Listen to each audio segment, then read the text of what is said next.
Morning all.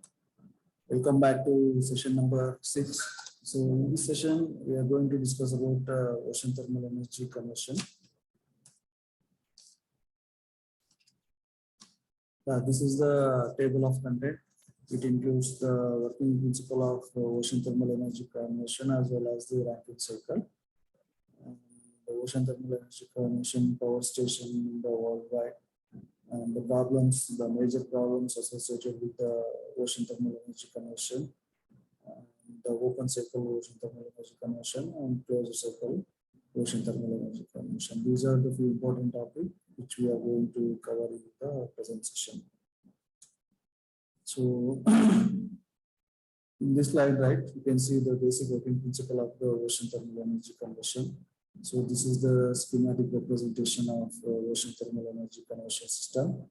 So the major components includes that the evaporator.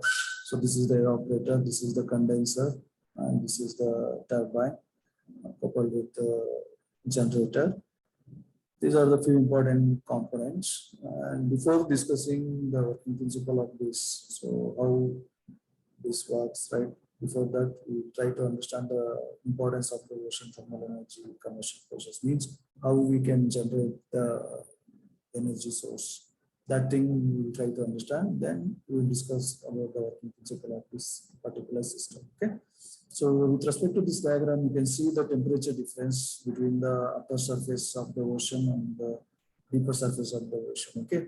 So with respect to this ocean thermal energy conversion sources, the main energy source is from the sun, I mean the solar energy. Whatever the solar energy we are getting from the sun, because of that solar energy, the upper surface of the sea is heated up. Whatever the heat collected in the upper surface of the sea and the deeper surface, right? You can see the temperature difference, right?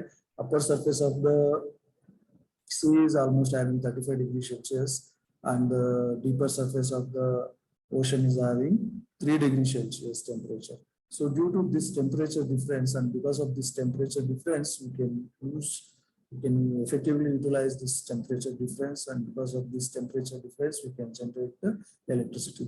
This is the basic concept which leads the ocean thermal energy conversion process. Okay, so coming to working principle of this general ocean thermal energy conversion system. So in the upper surface, we have the temperature is high compared to deeper layers, right? The temperature difference is almost 30 degrees Celsius. Okay, so the water which is present in the upper surface of the ocean is having the temperature around 25 to 35 degrees Celsius. That water is passes to the evaporator, where in the evaporator the liquid is converted into vapor. Then the converted vapor is passes to the turbine. Okay, so here the kinetic energy of the vapor or the steam is converted into mechanical energy in the turbine. Then the turbine is coupled with the generator. These two are coupled in the same shaft. So with the help of the generator, whatever the mechanical energy is converted in the turbine, that mechanical energy is converted into electrical energy with the help of this generator. So after that, the output of this turbine is hot vapor. Okay, I mean the water vapor. So thus that hot vapor almost it's having a higher heat, right? That hot vapor, water vapor is again passes through the condenser, where the condenser receives the cold water from the deeper surface of the sea, and the temperature of that water is lies between 3 to 7 degrees Celsius. So due to this temperature difference, by using this effective warm water, right, here you can convert the vapor into liquid. So after that, so after some distillation process or transfer forces, so that will be converted into fresh water, and that it can be utilized for the domestic purpose, or else without purification, directly whatever the water we are getting, right, that water can be sent it to the cold surface of the sea. So this is the basic working principle of the ocean thermal energy conversion system. So this system, ocean thermal energy conversion system, basically its work and the Rankine cycle. Okay, so with respect to this diagram, we will try to understand how the process will takes place. Okay, so here also you can see the major components, important components are like hot well. Here we have boiler, along with that turbine, then condenser. You can observe here we have two types of pump. One is work input pump and one is extraction pump. So heat input pump is placed in between the boiler and hot well, and the extraction pump is placed in between the condenser as well as the hot well. Okay, so coming to the working of this Rankine cycle, so whatever the water, right, we are feeding, that water is passes to the boiler. So in the boiler, the heat is supplied to the water. After that, it will be converted into steam. Then the converted steam is again passes to the turbine, where the kinetic energy of the steam is converted into mechanical energy in the turbine. So this turbine is again coupled with the generator along with the same shaft. So that generator will be convert the available mechanical energy into electrical energy. So after that, whatever the hot vapors or hot steam present in the turbine, that will be again passes to the condenser, where the heat rejection takes place. Along with that, there is a phase change takes place from vapor to liquid. So after that, the converted liquid again it will passes to the hot well. Thus the cycle repeats. So this is the basic working principle of the Rankine cycle. So normally this ocean thermal energy conversion system or the power plant system is classified into two types based on the working principle of the working cycle. So first one is nothing but open cycle ocean thermal energy conversion system or power plant. Second one is closed cycle ocean thermal energy conversion system. So first we discuss about open cycle ocean thermal energy conversion system. Okay, so this is the schematic representation of the open cycle OTEC. And the major components here also you can see the evaporator, and this is the turbine, condenser, this is the hot water inlet, this is cold water inlet, and this is the water converted fresh water. Okay, so as when the water, hot water from the upper surface of the sea enters into the evaporator, the evaporator, that liquid will be converted into, here the liquid will be converted into steam. After that, the converted steam will be passes to the turbine. So before that, after conversion of the steam, whatever the liquid remains in the evaporator, that will be passes to the outlet, I mean to the upper surface of the sea only, because the upper surface contains the higher temperature, the heat is more. That's why that hot water is passes to the upper surface of the sea. So once steam is converted in the evaporator, that converted steam is passes to the turbine. So where in the turbine the kinetic energy of the steam will be converted into mechanical energy. Then with the help of the generator, we can convert the available mechanical energy into electrical energy. So after that, the whatever the condenser or the condensate, right? So that will be passes to the outlet. Okay. So after converting, after condensate, right? After the phase change or after the condensate, we are not recirculating it in the system or cycle. So after condensate, whatever the working fluid is there, that will be passes to the deeper surface of the ocean. So we are not recirculating it. That's why the name itself indicates that it's an open cycle ocean thermal energy conversion system. Okay, so this is about the open cycle OTEC. Similarly, we have closed cycle OTEC. Here you can see there is the design wise it's a little bit different compared to open cycle OTEC. So here we have two heat exchangers. I mean, this is first heat exchanger. This is second one.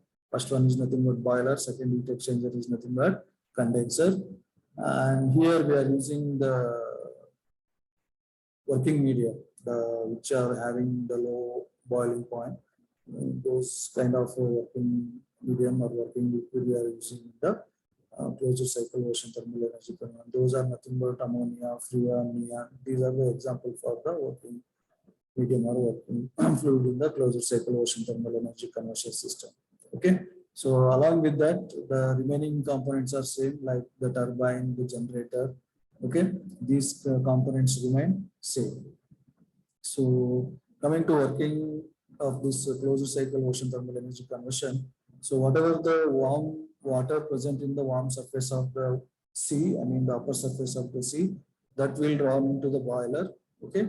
So at the same time, whatever the liquid, I mean the working liquid we are using, that freon that is in liquid form, that will be processed into the boiler.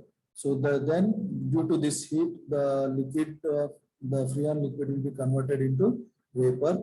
Then the converted vapor, I mean the freon vapor, will passes to the turbine. And here, there is a decrease in the temperature of this warm surface water. That cold water is again passes to the deeper surface of the sea.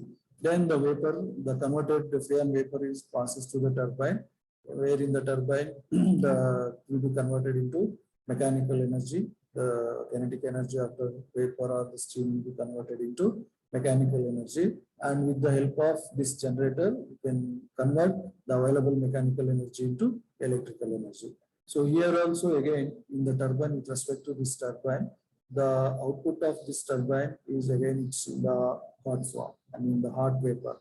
So that hot vapor again it passes to the condenser, I mean the heat exchanger number 2. Or heat exchanger number 2 is nothing but the condenser. And at the same time, we are receiving the cold water from the deeper surface of the sea, and the temperature of that water lies between 3 to 7 degrees Celsius. And this is hot output from the turbine.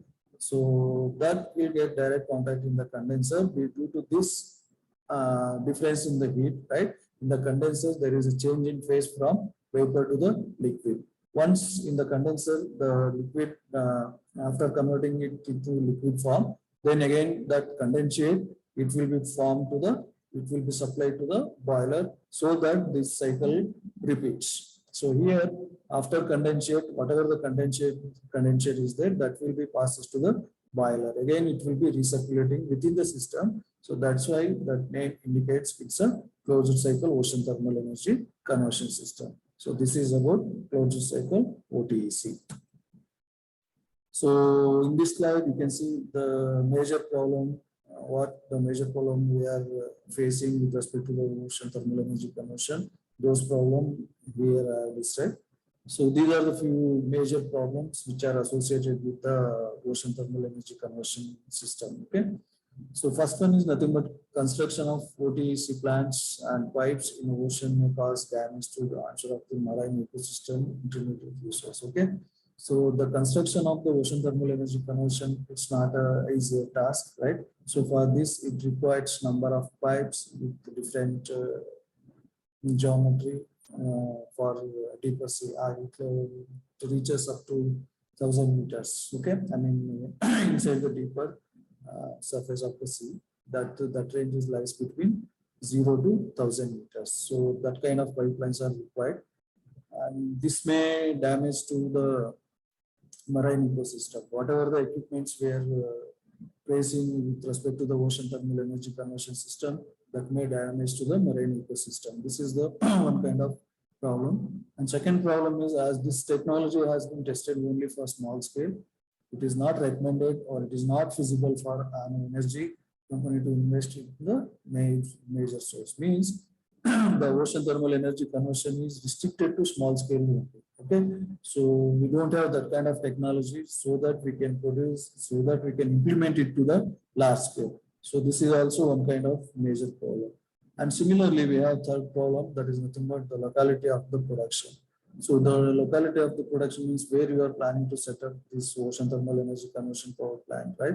So definitely that will impact the surrounding system. Okay, so that is also one of the major problem. And for the setup of this kind of ocean thermal energy conversion power plant, so high initial cost is required. Then one more problem is the navigation problem. Once you set up the ocean thermal energy conversion in the sea level, right, definitely it will impact on the navigation. And due to this, there is a temperature difference also. That kind of problem also we face normally. And the large size of turbine with expensive liquid, right? Especially in the closer cycle ocean thermal energy conversion system, we are using the working mediums, right? So those are very expensive. And the turbine, whatever the turbine we are using with respect to the both open cycle as well as the closed cycle, those things are very expensive. And last problem is it's harmful on marine life. So totally it will impact on the marine life.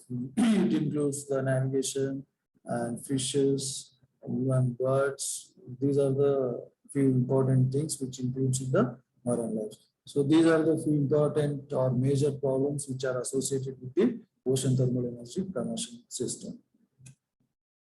So here you can see the present scenario of this ocean thermal energy conversion with respect to the world. So whatever the red color highlighted here, so these are already operated, and the green color are still in construction process, and the yellow color represents just the plant, and the blue color, purple color represents its proposed system. Okay. So you can see here, hardly you will get 3 to 4 red color highlighted power plants, right? So here you can see in Korea, they are producing 20 kilowatts power. Similarly, in the chain of 105 kilowatts power. And here also you can see in Japan, they are producing 30 kilowatts with respect to ocean thermal energy conversion. Similarly, in the France, they are producing 15 kilowatts of power with respect to ocean thermal energy conversion. So this gives the present scenario with respect to the production, in terms of production with respect to the ocean thermal energy conversion in the world. So here also I have tabulated some listed 5 important MCQs with respect to this session. So first question is, the ocean thermal energy conversion OTC is uses dash, okay, and the options are energy difference, potential difference, temperature difference, and kinetic difference. So already we know that, right? Due to the temperature difference between the upper surface of the sea and the deeper surface of the sea, we can able to produce, or we can convert the ocean thermal energy conversion with the help of this temperature difference. So right option is C. Similarly, question number 2, the byproduct of the ocean thermal energy conversion is, the options are hot water, cold water, chemicals, and gases. Okay, but the right answer is cold water. Okay, so byproduct is the byproducts which lead from the condensate or from the condenser, we receive the byproduct. Okay, so from the byproduct, whatever the water we are getting by in the form of byproduct, that will be having a lesser temperature. That is nothing but cold water, because in the condenser we are converting vapor to liquid form with the lower temperature. That's why the right answer is cold water. Option B is the right answer. And question number 3, warm surface seawater is pumped through a dash to vaporize the fluid. Okay, and the options are heat exchanger, generator, evaporator, and condenser. So the right answer is heat exchanger. Warm surface seawater is pumped through a heat exchanger to vaporize fluid that will become useful to the process. Normal the OTC open with respect to open cycle or the closed cycle process. And question number 4, in the ocean thermal energy conversion, the plant pump the deep cold seawater and do not pump the surface seawater. It's true or false? I repeat. In ocean thermal energy conversion, the plant pumps the deep cold seawater and do not pump the surface seawater. So this is false statement. Okay. And last question is, open cycle ocean thermal energy conversion uses gas surface water directly to make electricity. That is, first option is hot, second one is warm, third one is cool, and last one is icy. But the right option is warm water. Okay. So what about the warm surface of the sea? Upper surface of the sea is nothing but warm surface. So we are extracting the heat from the upper surface to run the open cycle ocean thermal energy conversion system. So these are the frequently asked questions. This is nothing but the working of ocean thermal energy conversion then the working of the Rankine cycle, then the working of the open cycle ocean thermal energy conversion along with the closed cycle loop. And the last question is nothing but the problems which are associated with the ocean thermal energy conversion system. So these are the frequently asked questions with respect to this session. So this is the outcome. After completing this session, we are able to answer the ocean thermal energy conversion importance and introduction to OTEC and the difference between open cycle OTEC and closed cycle OTEC with respect to working. And the last one is nothing but problems associated with the ocean thermal energy conversion system. So these are the references which we have considered for this particular session. So with this slide, I'm going to end up this session. Thank you.